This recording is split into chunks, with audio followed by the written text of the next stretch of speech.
Welcome to Not Milk Never Milk. Subscribe if you're lactose intolerant. You start by opening WhatsApp and entering the conversation where you want to share a static place. Once inside, tap the paperclip or plus attach icon. This moves you into sharing options. Make sure to select location rather than live location. This sends a one-time PIN instead of continuous tracking. You do this because a static PIN preserves privacy and uses less battery. Once you tap location, the app will ask for location permission if it doesn't have it yet, so allow it now.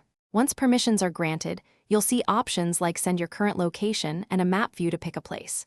Use the map to drag the PIN, zoom in to confirm the exact address, or tap a labeled nearby place for clarity. Make sure the marker corresponds to the exact entrance or parking spot you mean.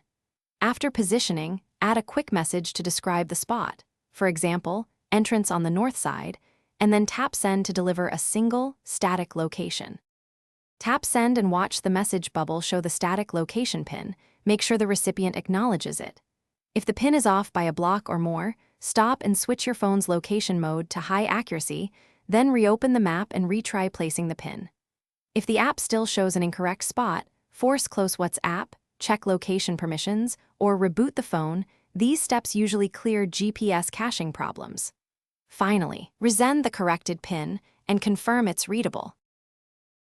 Thanks for watching. If this was helpful, leave a like and consider subscribing. See you next time.